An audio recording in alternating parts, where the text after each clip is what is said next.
সংশোধনী হ'ব সভাপতি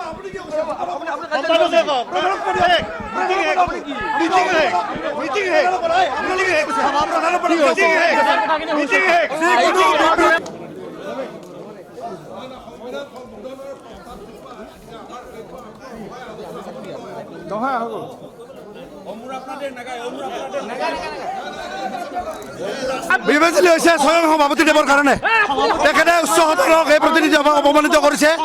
যোৱাকালি কাৰ্যনিৰ্বাহক সভাত নোলোৱা প্ৰস্তাৱ তেখেতে লোৱা বুলি প্ৰতিনিধি সভাক ভুলমতে পৰিচালিত কৰিছে, যাৰ ফলত এই প্ৰতিনিধি সভা চবেই উত্তেজিত হৈ পৰিছে।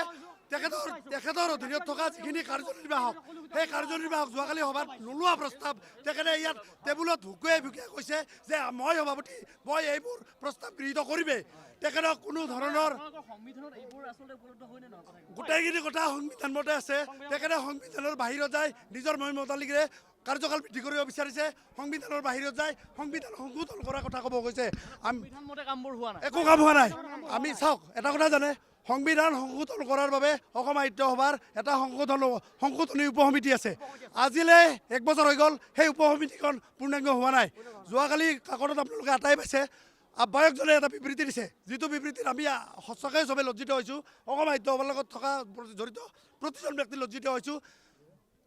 একোটা নজনাকৈ সেই উপসমিতি পূৰ্ণাংগ উপসমিতি নাই। তাৰ যিজন কাৰ্যকৰী সভাপতি তেখেতে পদত্যাগ কৰিছে। নোহোৱাকৈ সভাপতিয়ে স্বয়ং সন্মানীয় সভাপতি বুলি ক'ব লাজ লাগিছে আমাৰ, কাৰণ তেখেতে এই কাৰ্যনিৰ্বাহকখনক যিখন কাৰ্যনিৰ্বাহক তেখেত সভাপতি, সেই কাৰ্যনিৰ্বাহকে নোলোৱা সিদ্ধান্ত আজি এটা মিছলীয়াকৈ ইয়াতে প্ৰতিষ্ঠিত কৰাৰ চেষ্টা কৰিছে। কাৰণ মই স্থায়ী ভিত্তিত নিজে আহ্বায়কত আছোঁ।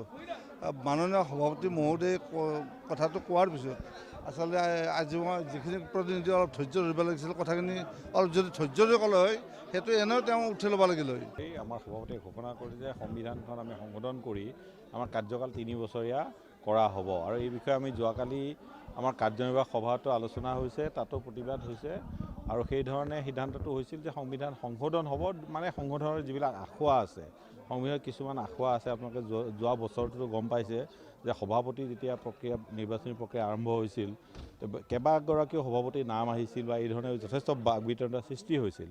সেই সময়ৰ সেই পৰিস্থিতিক উপলক্ষ কৰি সংবিধানৰ কিছু আখুৱা আঁতৰাই সংবিধানৰ সংশোধন কৰাৰ এটা প্ৰস্তাৱ লৈ আমাৰ সভাপতি মহোদয়ে 3 বছৰীয়া কাৰ্যকাল কৰিম বুলি ঘোষণা কৰাৰ লগে লগে এই পৰিস্থিতিটো আচলতে সৃষ্টি হৈছে।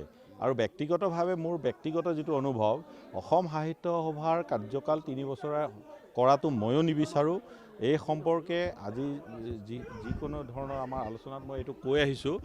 আৰু কথা হ'ল 3 বছৰ এইকাৰণে হ'ব নালাগে যে 2 বছৰীয়া হোৱাত মোৰ ব্যক্তিগত মতামত যে আমাৰ কাৰ্যকৰী সভাপতি এজন থাকক আৰু প্ৰধান সম্পাদকজন তেওঁলোক 2 বছৰীয়া হওক, সভাপতিজন পাৰিলে এবছৰীয়া হ'ব লাগে।